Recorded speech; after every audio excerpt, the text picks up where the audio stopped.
Hello friends, welcome to Manu law classes. मेरा नाम गौतम दीक्षित है। आज की इस वीडियो में हम डिस्कस करेंगे न्यूज़ फ्रॉम 17 जून 2023 एडिशन।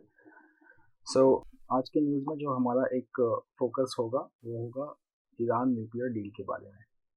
ठीक है, it is a very important global issue and ये जो डील है it has now acquired a new dimension since the rapprochement of Saudi Arabia and Iran under Chinese mediation.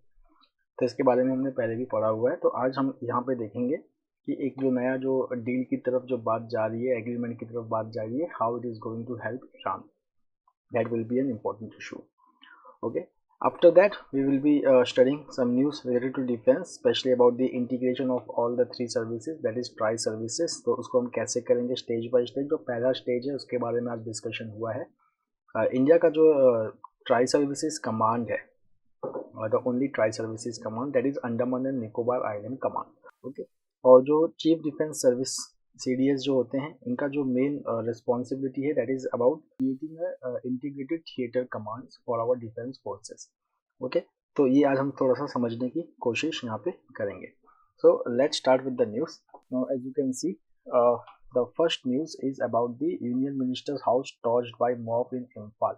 तो जैसा कि आप यहाँ पे देख रहे हैं कि जैसे कल की न्यूज़ में आपने पढ़ा था कि कुछ जो ग्रुप्स हैं म्यांमार में, now they have wrote to United Nations also, and now there is a news that violence is continuing in Manipur, that is in Impal East District। तो यहाँ पे जो मिनिस्टर का जो घर जलाया गया है, he is union minister of state for external affairs Rajkumar Ranjan Singh. इनका जो घर है इम्फाल में उसको जलाया गया हुआ है। उसके साथ साथ अगर आप देखेंगे तो there was exchange of fire between two groups at the Phougak Chao in Bishnupur district of Manipur.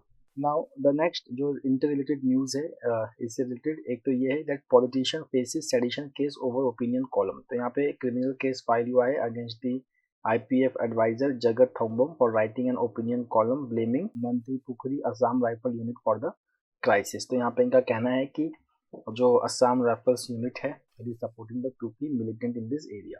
Next is Biparjoy. तो यहाँ पे हम लोग एक और भी न्यूज़ पढ़ेंगे नेशनल न्यूज़ में about the why it is very difficult to predict the course of cyclone in Arabian Sea as compared to Bay of Bengal।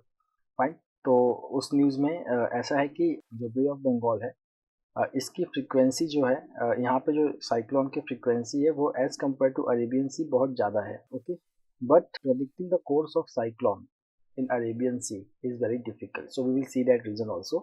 Now for here, if you will see that now the cyclone Biparjoy has left a trail of destruction in Gujarat, as you can see in the news कि ये जो एक highway का जो part है it has been washed away under the flash flood which was triggered by the cyclone Biparjoy। तो cyclone Biparjoy का जो एक इम्पॉर्टेंट थिंग है जो आपको बहुत ज़्यादा ध्यान में रखना है दैट इज जखाऊ पोर्ट। तो यहाँ पे आप देख रहे हैं Jakhau port in Gujarat. So this is the place actually where cyclone Biparjoy made a landfall. Cyclone Biparjoy made a landfall in Jakhau port in Gujarat's Kutch district। तो अगर आप देखेंगे कि लैंडफॉल होने के बाद the coastal district is continuing with witnessing the strong winds, heavy rainfall and rough sea conditions जिसको हम कहते हैं storm surge. Now the next news is Nehru library renamed triggers war of birds. तो यहाँ पे एक लाइब्रेरी है that is Nehru memorial museum and library. तो इसका एक हिस्ट्री है, ये है एक हाउस है जो राष्ट्रपति भवन के पास है, इसको कहते हैं त्रिमूर्ति हाउस। अब इस त्रिमूर्ति हाउस में ही आपका ये NMML है, that is Nehru memorial museum and library. तो ये एक ऑटोनोमस बॉडी है under the government of India. अब इसका जो नाम है उसको चेंज कर दिया गया है, जो नेहरू को हटा के अभी हो गया है prime ministers museum and library society.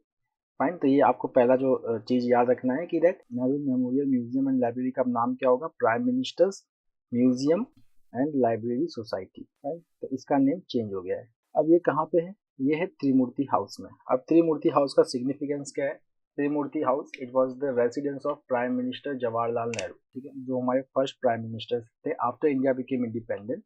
So it was the residence of prime minister Jawaharlal Nehru, India के पहले प्राइम मिनिस्टर। तो ये यहाँ पे अपने 1964 तक थे। पर इसके पहले किसका रेसिडेंस था? तो त्रिमूर्ति हाउस जो प्राइम ब्रिटिश टाइम में it was the residence of commander in chief of the army. जो भारत के कमांडर इन चीफ हुआ करते थे, ये उनका रेसिडेंस हुआ करता था, ठीक है, त्रिमूर्ति हाउस। उसके बाद इसको फ्लैग हाउस भी कहते थे उस वक्त, ठीक है, त्रिमूर्ति हाउस नहीं कहते थे जब कमांडर इन चीफ इसमें रहते थे, इसको फ्लैग हाउस कहते थे। उसके बाद जब इसमें प्राइम मिनिस्टर जवाहरलाल नेहरू रहने गए तो इसका नाम हो गया त्रिमूर्ति हाउस। जब उनका डेथ हो गया 1964 में, तब गवर्नमेंट ने डिसीजन लिया कि त्रिमूर्ति हाउस को कन्वर्ट कर दिया जाएगा म्यूजियम और लाइब्रेरी, ठीक है। तो इसका एक पार्ट म्यूजियम है, दूसरा पार्ट इसका लाइब्रेरी है, ठीक है। अब इसका फोकस क्या है NMML का? So it promotes advance research, okay, it promotes advance research in contemporary development of India, fine. तो एडवांस रिसर्च को प्रमोट करता है इन कंटेम्प्रेरी डेवलपमेंट ऑफ इंडिया। चलिए एडिटोरियल में आज हम बाद में आते हैं, पहले हम थोड़ा अपना न्यूज़ कंप्लीट कर लें। अब हम आते हैं एक नए डायमेंशन में, मणिपुर वायलेंस में, that is the tension between the two states, that is Manipur and Mizoram is increasing now, Manipur and Mizoram. तो यहाँ पे एक ये नया डायमेंशन है। अभी देखिए नया डायमेंशन क्या है, दैट इज जो मणिपुर के चीफ मिनिस्टर हैं N Biren Singh, he has told reporters in Imphal that the Mizoram government does not control some organisations which are demanding a separate administration in Manipur. तो सेपरेट एडमिनिस्ट्रेशन इन मणिपुर कौन डिमांड कर रहा है? दैट इज कुकी जो community. So it is saying that it can have the impact on the relationship between the two states, which can be strained. Now, if you will see the related news, rights groups call for Modi to break silence on Manipur. So now there are about 550 civil society groups, retired bureaucrats, police officers, activists, lawyers, filmmakers, journalists, academics, and writers. Now they have come together. They have issued a public statement calling Prime Minister to break his silence on the continuing ethnic violence in the state. अब देखिए यहाँ पे इन्होंने क्या कहा है paper में, that is the group said that the radical Maiti outfits जैसे कि Arambai Tengol और Maiti Lipun, now they were using dehumanizing rhetoric against the tribal Kuki-Zomi people in this conflict. Now the next news, warming oceans make it harder to forecast cyclones in Arabian Sea. तो जो मैं discuss कर रहा था cyclone Biparjoy के बारे में, तो यहाँ पे अगर आप देखेंगे जो हमारा इंडियन मेट्रोलॉजिकल डिपार्टमेंट है, which is one of the regional meteorological centre, तो इसने अभी तक जो है जो इसका फोरकास्ट है for cyclones emerging in Bay of Bengal that have been far accurate as compare to the cyclones which are originating in Arabian Sea. Fine. अब यहाँ पे देखिए अगर आप साइक्लोन्स की अगर हिस्ट्री देखें तो most cyclones around India they tend to originate in Bay of Bengal. तो जो नॉर्मली अगर आप देखेंगे तो बे ऑफ बंगाल और अरेबियन सी के बीच में जो सी सरफेस टेम्परेचर का डिफरेंस होता है वो अराउंड 2 डिग्री सेल्सियस होता है, और historically most number of cyclones they are originating in Bay of Bengal, but we can see that there is a rising frequency of cyclones in Arabian Sea also. So one of the reasons for this is global warming.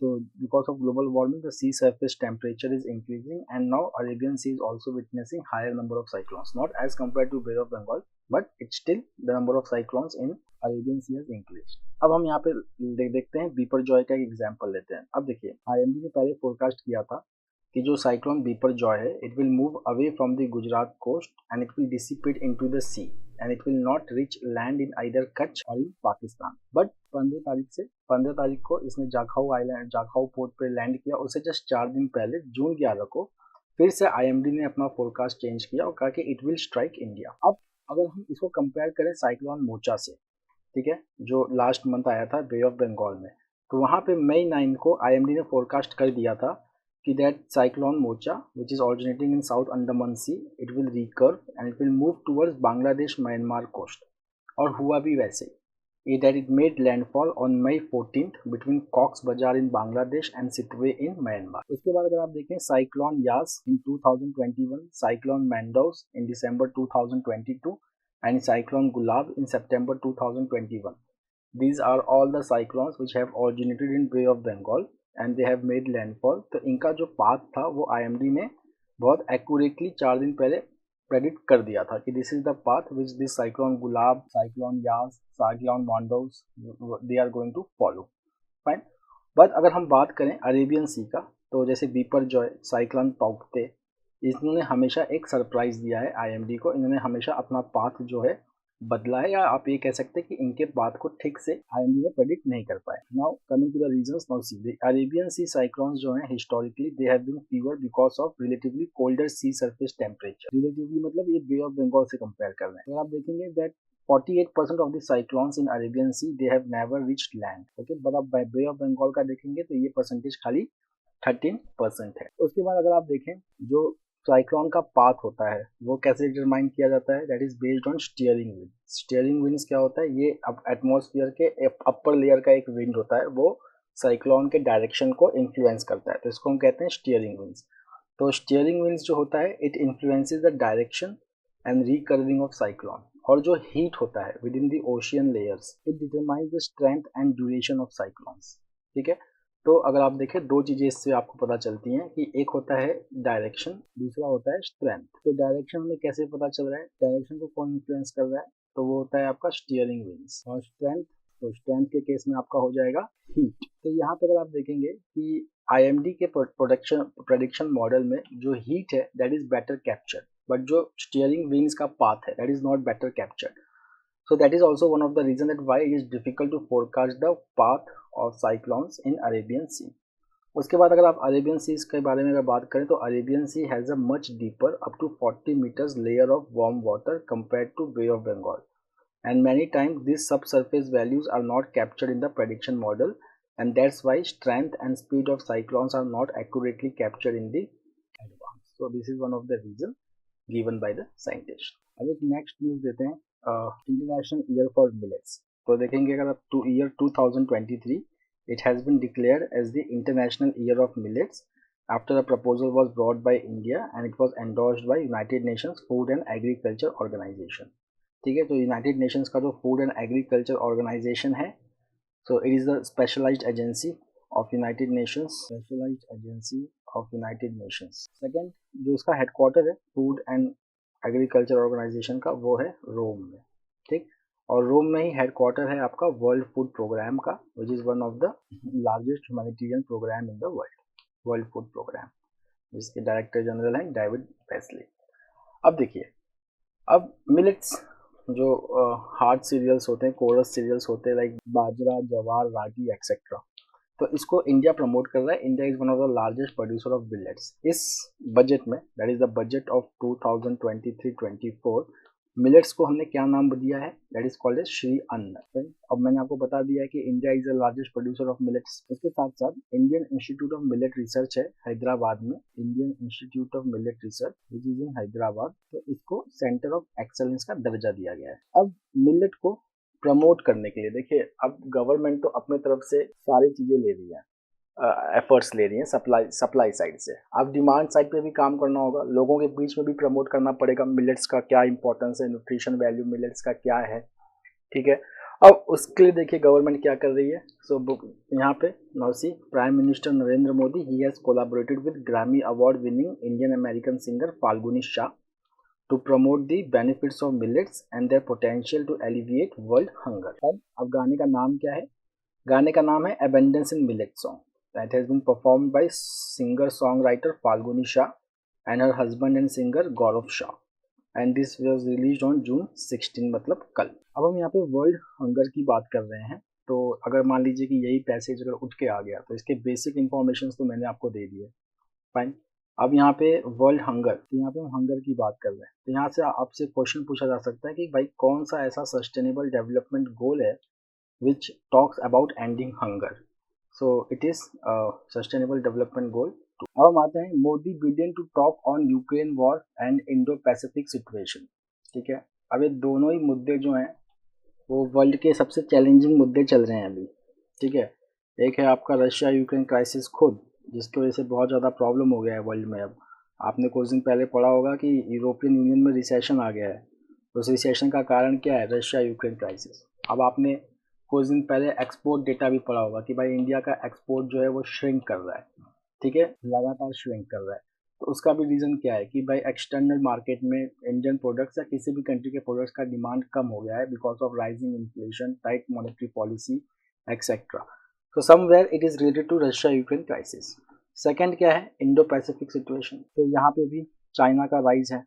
ठीक है। और जो country जो सबसे ज़्यादा threaten चल रही है इसके वजह से, एक तो है सारे एशियन कंट्रीज़ और दूसरा है ताइवान। अभी आपने कल भी एक न्यूज़ पढ़ा होगा जिसमें आपने ये पढ़ा था कि पापुआ न्यू गिनी में अब अमेरिकन फोर्सेस को मतलब अब एक्सेस होगा बेसिस में।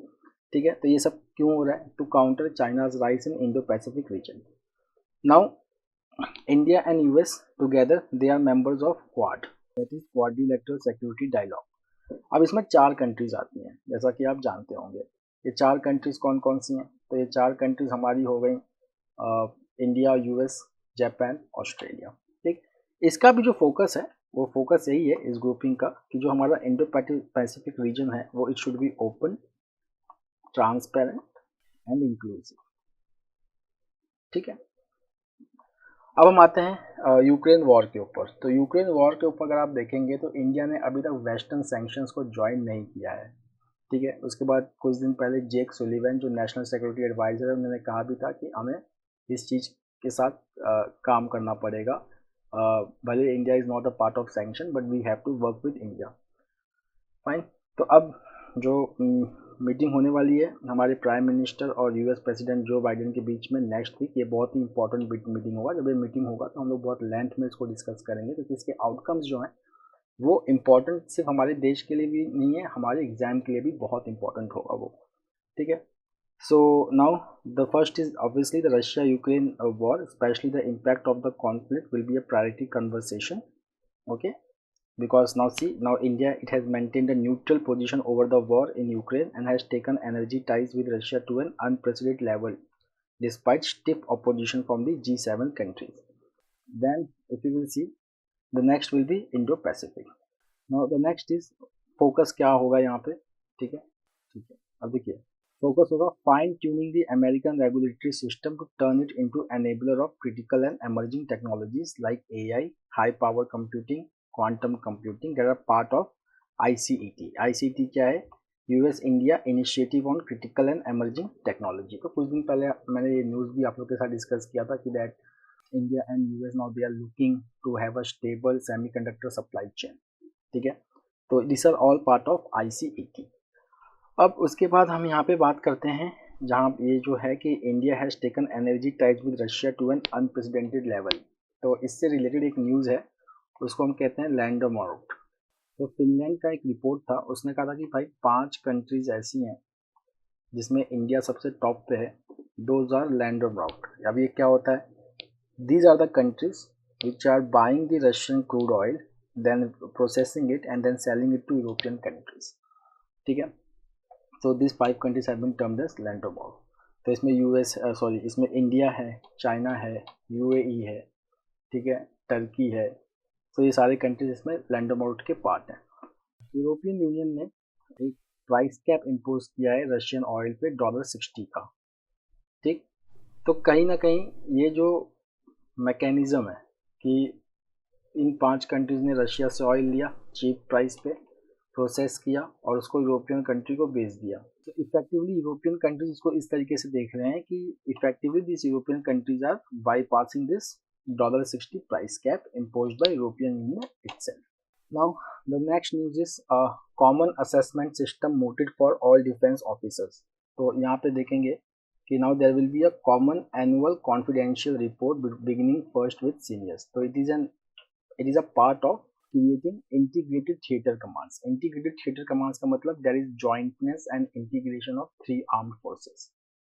ठीक है, तो यहाँ पे क्या होगा कि पहले क्या होगा कि कॉमन ACR होगा for 2 and 3 star officers of armed forces which have been approved to be implemented, और ये अगले 3 से 4 मंथ में इसको इम्प्लीमेंट किया जाएगा। ठीक है, so the outcome is to create the integrated theatre commands.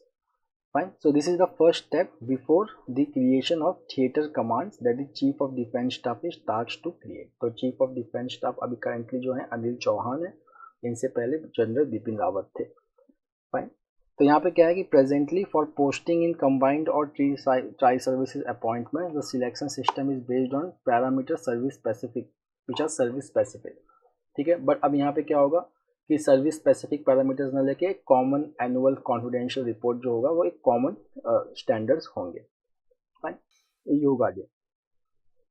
Fine, जून 21। अब योगा डे के लिए देखिए इंडिया की क्या तैयारी है। So prime minister Narendra Modi he will be on a 2 nation visit from June 20 to 25 covering United States and region. Okay, so first is official state visit to US is scheduled during June 21-23, which will be followed by a similar visit to Cairo. So यहाँ पे अगर आप देखें that our prime minister will visit to US and will begin in New York. He will be leading the celebration of International Yoga Day at the headquarters of the United Nations जो Manhattan New York में है on June 21. Okay. उसके बाद the prime minister will be on state visit to Egypt as a reciprocation for the visit by President Abdel Fattah al-Sisi on the eve of Republic Day in India. अब one liner लेते हैं। Daniel Ellsberg who leak Pentagon papers dies at 92. So Daniel Ellsberg he was the US military analyst and he leaked the paper called as Pentagon Papers, which was the classified documents related to Vietnam War, that is the US action in Vietnam. So he has died. Next is missiles target Kyiv as African peace mission visits Ukraine. तो यहाँ पे है कि a delegation of leaders and senior officials from Africa sought in Ukraine on Friday to end the country's full-scale war with Russia and ensure food and fertilizer deliveries to their continent. So this is very important. देखिए कोई भी चीज़ international Arena में ऐसे यूं ही नहीं होती, हर एक चीज़ का एक अपना रीज़न होता है। तो अगर आप रशिया यूक्रेन क्राइसिस का अगर आप देखें तो अब इस दोनों कंट्री का प्रोफाइल देखिए। ये दोनों कंट्री जो हैं they are significant, they are the leading exporters of wheat, Russia Ukraine both. Most of their wheat they are they are directed towards African countries. Now since the start of the war, now African countries are bearing the brunt of shortage of wheat or shortage of food products. So that's why they want that the war should stop so that the supply chain of food should revive and the shortage of food can be addressed in the African nations. Now when these African nations, the presidents of South Africa, Senegal, Zambia, Comoros Island, they first went to Bucha, a Kyiv suburb where bodies of civilians lay scattered in streets. Okay यहाँ पे इन्होंने visit किया और उन्होंने Kyiv भी visit किया. So one of their objective is to stop the war so that the food supply can resume. Next is US eases norms on eligibility criteria for green card. तो यहाँ पे बस हम important उस पर हम करेंगे focus.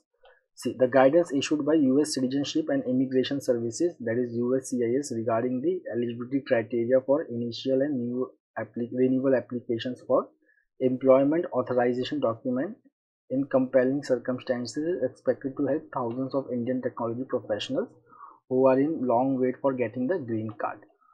ठीक है. So the जो norms है now it has been eased. Fine. तो इसके जो principal beneficiaries होंगे that will be okay of an approved form 1140. So यहाँ पे क्या होगा that is valid non-immigrant status or authorized grace period, not having filed an adjustment of status application and meeting certain biometrics and criminal background requirements होते हैं इसके अंदर. तो इससे रिलेटेड जो है वो USCIS ने कुछ गाइडलाइंस निकाले हैं. अब हम बात करते हैं थोड़ा सा GST को यहाँ पे लेते हैं. और सी सम GST registrations used identity theft, FM calls for stronger process. सो यहाँ पे अगर आप देखेंगे जो हमारी फाइनेंस मिनिस्टर है Nirmala Sitharaman, she has call for tightening the registration process under GST for entities in goods and services tax regime to keep out fake form, some of which had been resorted to identity theft. अब यहाँ पे इस तरीके से हम कैसे करते हैं. So see like we can use artificial intelligence and machine learning tools okay to identify possible fake networks. अब हम एक स्पोर्ट्स से न्यूज़ लेते हैं जो हमारे लिए इम्पोर्टेंट है. Indian men's recurve team clinches bronze in archery world cup. तो जो इंडियन मेंस रिकर्व टीम है they have added another bronze medal in the archery world cup stage 3 in medalling in Colombia. तो जो Indian team थी which was 4th rank, it comprised of Tushar Shelke, Mrinal Chauhan and B Dhiraj. Okay, then they have received a bye and beat Canada 6-2 and Colombia 5-1 before losing 0-6 to top seed Korea. तो यहाँ पे जो है Indian team इन्होंने China को defeat किया by 5-3 to claim the bronze medal. अब editorial से एक हम न्यूज़ लेते हैं. The path to new and imminent US Iran nuclear deal. ठीक है. अब यहाँ पे अगर हम देखें एक ईरान न्यूक्लियर डील हुआ था 2015 में. कौन कौन सी कंट्रीज थी आपका P5+1 और ईरान. P5+1 तो P5 ये जो है ये हैं permanent members of United nation security council, जिसमें आपका US, UK, France, Russia, China आते हैं, ठीक है। और +1 मतलब जर्मनी। तो ये डील फाइनलाइज हो गया। इस डील में ये था कि जो ईरान है वो अपने न्यूक्लियर एनरिचमेंट प्रोग्राम को स्टॉप करेगा और जो उसके ऊपर सैंक्शंस लगी हैं वो हटेगी। पर बाद में इस डील से यूएस के जो प्राइम प्रेसिडेंट थे उस वक्त डोनाल्ड ट्रंप वो बाहर आ गए, तो ये डील ख़त्म हो गया। बाद में फिर से कुछ कंट्रीज एक्सेप्ट यूएस, इन्होंने इस डील को रिवाइव करने की कोशिश की और बाद में यूएस इनडायरेक्टली इसमें पार्टिसिपेट किया। अब देखिए यहाँ पे जो इम्पोर्टेंट हाइलाइट्स हैं वो देखिए क्या है।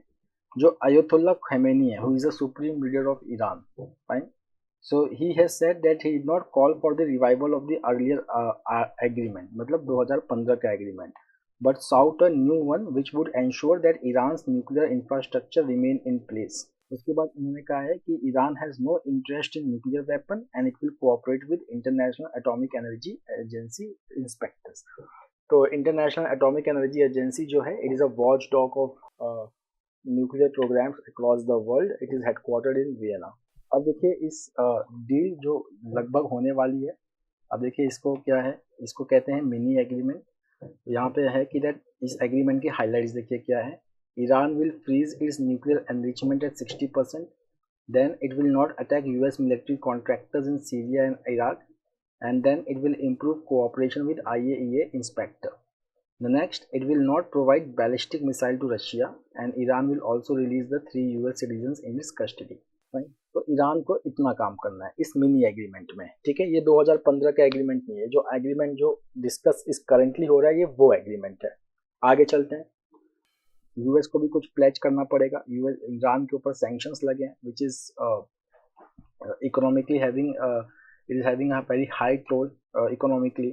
तो अब देखो यूएस ने क्या प्लेज किया। यूएस ने कहा है कि that US will avoid new harsh sanctions on Iran, ठीक है ना। तो ये इंपॉर्टेंट है that US will avoid new harsh sanctions on Iran. The next is कि इसमें अब सेकंड क्या होगा कि US will not seize oil tankers in the Gulf waters, मतलब कि जो ईरान की जो ऑयल जो हैं जो पास होती हैं उसको यूएस जो है वो सीज नहीं करेगा। इसका मतलब क्या, यहाँ पे देखिए ये बात नहीं हो रही है कि जो पहले से जो सैंक्शंस लगा है उसको यूएस हटा देगा। यूएस बस इतना कह रहा है कि मैं कोई न्यू सैंक्शंस इम्पोज नहीं करूंगा ईरान के ऊपर। Fine. Then US will also not pursue anti Iran resolutions in the United Nations. Then the next and very important is कि जो ईरान के बैंक अकाउंट पे जो फ्रीज लगा है जिसमें $80 बिलियन है वो फ्रीज को हटाया जाएगा, so that Iran can access that, and then it will immediately allow the release of $7 billion in South Korea and $2.7 billion in Iraq. Fine. So this is the crux of the deal जो हमें याद रखना है। Fine. तो इसमें जो है बहुत ज़्यादा प्रॉब्लम यूएस में डोमेस्टिकली पॉलिटिकली नहीं आएगी, क्योंकि यहाँ पे ये नहीं कहा जा रहा है कि जो प्रीवियस सैंक्शंस हैं उसको हटाया जाएगा। फाइन। देन यूएस जो है इट हैज़ लॉन्ग रिकॉग्नाइज्ड कि जो पहला जो ईरान न्यूक्लियर डील था जिसको हम कहते हैं joint comprehensive plan of action in its original form, it could not be revived.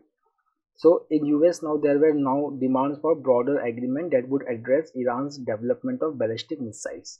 तो यूएस में ये कंसर्न है कि ईरान का जो बैलिस्टिक मिसाइल्स डेवलपमेंट है that can be problematic for West Asia, then its role in this region and support for terrorism. Okay, these are some of the concerns which US has against Iran. अब अगर हम Iran की बात करें तो Iran का जो nuclear plant है, मतलब न्यूक्लियर एनरिचमेंट है, वो इट हैज़ रिच्ड 84%। अगर 90% रिच हो जाता है तो बॉम्ब बन सकता है। तो उसका जो फिर स्टॉक पाइल है थाउजेंड्स ऑफ इंस्टॉल्ड इंसेंट्रिफ्यूज। तो यूएस मिलिट्री हैड एस्टिमेटेड कि ईरान जो है वो बॉम्ब बनाने से बस 3-4 साल दूर नहीं, महज कुछ मंथ ही दूर है, क्योंकि मैंने बताया 84% तक तो पहुंच चुके हैं, बस अब 90% पहुंचने की देरी है। ठीक। So Iran's progress towards the weapon had led to a real concern about a region-wide conflagration as Israel was expected to take preemptive military action. कि अब ईरान और इजराइल का जो है वो चलता है, मतलब they are anti to each other. तो अगर ईरान के पास अगर आ गया न्यूक्लियर वेपन तो उसका जो इम्प्लीकेशन होगा वेस्ट एशिया में, it can be quite dangerous. The next benefit is कि अगर ईरान को यूएस स्टॉप करता है न्यूक्लियर वेपन बनाने से, तो जो सऊदी अरेबिया का अपना जो न्यूक्लियर एस्पायरेशंस है वो ख़त्म हो जाएगा, क्योंकि यहाँ पे जैसा कि आप जानते हैं कि चाइना के साथ आज मेडिएशन हो गया है, बट स्टार्टिंग से इनका अपना एक राइवलरी चलते आ रहा है। तो अगर ईरान के पास अगर न्यूक्लियर बॉम्ब होगा तो फिर सऊदी अरेबिया वेरी हो जाएगा, तो अगर ईरान के पास न्यूक्लियर वेपन नहीं होगा तो सऊदी अरेबिया भी उसकी डिमांड नहीं करेगा। उसके बाद देखिए सेकेंड लास्ट पैराग्राफ ईरान के लिए क्या हो सकता है उस रीजन के लिए, that is the arrangement will facilitate further improvement in Iran ties with Saudi Arabia with the prospect of kingdom's normalization of relations with Israel being placed firmly on the back burner.